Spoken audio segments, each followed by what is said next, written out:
Los escribas, usted cuando lee la Biblia dice, aparecieron los escribas y los fariseos. ¿Quiénes eran? Vamos a decir quiénes eran. Eran personas cuya profesión era estudiar detalladamente las escrituras. Eso eran los escribas. Originalmente el escriba era una persona que llevaba registros escritos. Algunas veces el Antiguo Testamento emplea el término con este sentido. Por ejemplo, en Jeremías capítulo 36 versículo 26 dice así. Jeremías 36 verso 26 dice: también mandó el rey a Jeramei, hijo de Amelec, a Seraías, hijo de Adiel, y a Selemía, hijo de Abdel, para que prendieran a Baruch, el escribiente, y al profeta Jeremías, pero Jehová los escondió. Ahí encontramos a alguien, a un ¿qué? Escriba, a un escribiente. Ahora, pero durante el cautiverio cambió radicalmente el carácter de la religión de Israel y los escribas llegaron a tener la mayor importancia. Antes del cautiverio, el centro de la religión de Israel era el templo, con su ritual, su sacrificio. Durante el cautiverio, puesto que no era posible acudir al templo, que en todo caso lo habían destruido, el pueblo tendió a estudiar asiduamente el texto de la ley y los antiguos relatos del éxodo y la conquista.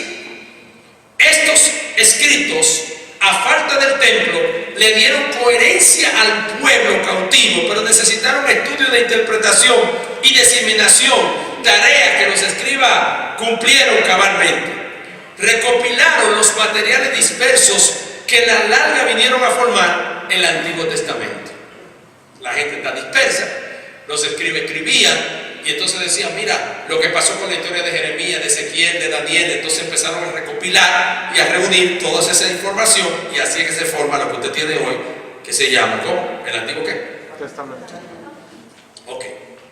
Entonces, cuando se escribe el Antiguo Testamento, lo copiaron repetidas veces para asegurarse de que los textos sagrados llegaran a las nuevas generaciones con la mayor pureza posible. Mire, era tal, eso se escribe. ¿Sabe que cuando ellos escribían el nombre de Jehová?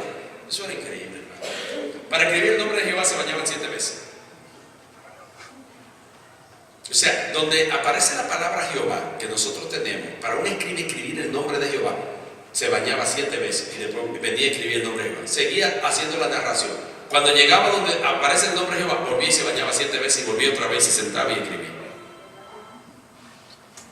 Está tremendo eso. El valor que había a las escrituras. Y ahora es un desastre. Ahora ni siquiera la iglesia quiere enseñar la Biblia. Ahora se han metido los profetas a hablar profecía y profecía y profecía, nada más, y unción y mucha lengua y mucha música, y nadie quiere predicar. Eso está pasando, y eso tenemos que volver otra vez a las escrituras, darle el valor a la palabra, porque eso es lo que nos nutre a nosotros. Tal fue la importancia de los escribas durante el cautiverio, que cuando Israel regresó a Palestina, la figura preponderante de la nueva época eran los escribas. Era la figura, porque eran los que pudieron preservar la palabra. Los fariseos, ¿quiénes eran? El nombre, fariseo, aparece por primera vez en el contexto de los reyes macabeos en el año 150 antes de Jesucristo. Josefo, antigüedades. Cito mucho a Josefo porque Josefo habla mucho de ello, porque es un historiador de la Edad Media. Capítulo 13, versículo 5. El equivalente hebreo de perusim generalmente se entiende en el sentido de separado. Eso es lo que significa fariseo. Escuche bien, la palabra fariseo lo que significa es separado. Por ejemplo, en Esdras, en el capítulo 6, verso 21. Esdras, capítulo 6, verso 21, dice así.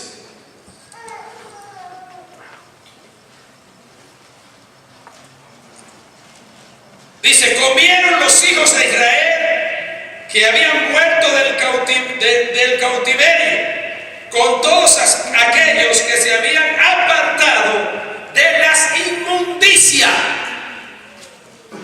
de la gente de la tierra para buscar a Jehová, el Dios de Israel. La palabra hebrea que aparece allí, lo que significa es separado, que es lo mismo traducido como fariseo. Pero miren la connotación que han tenido los fariseos ahora. No es una connotación buena que aparece de los fariseos en el Nuevo Testamento. Entonces, fíjense qué pasa.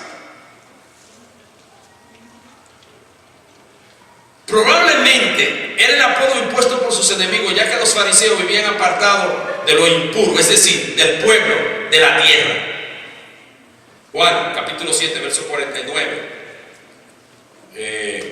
Esta gente vivía, lo que pasaba con esta gente era que, está bien que eran apartados, pero vivían con una apariencia de santidad que pensaban que eran lo más puro, lo más santo de toda la sociedad judía. Y por eso tienen ese epíteto tan feo. 7:49 dice: mas esta gente que no sabe la ley, maldita es. Ese era el concepto que tenían los fariseos de los otros. Por eso lo decían: no puedo estar con este maldito porque no conoce la ley.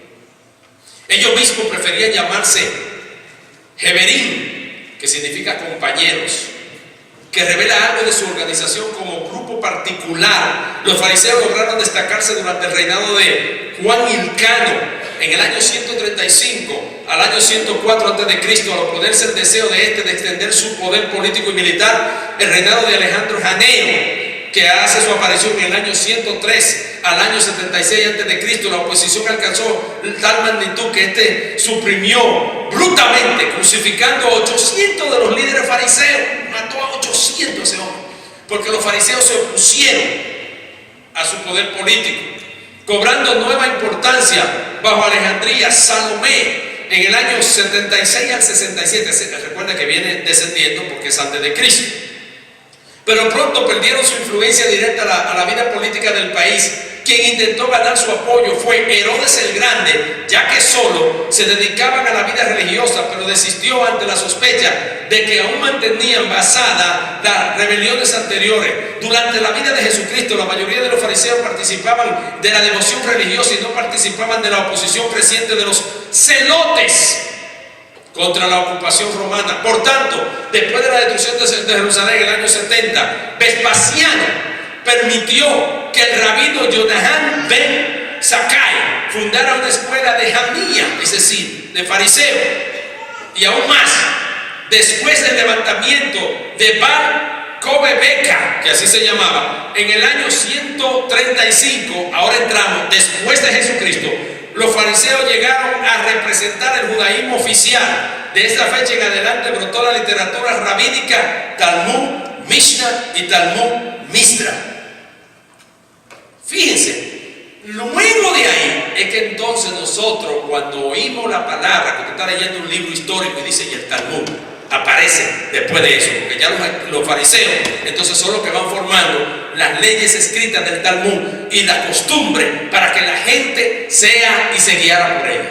Ustedes no saben que Cristo decía, porque ustedes lo que enseñan es como mandamiento, doctrina de qué?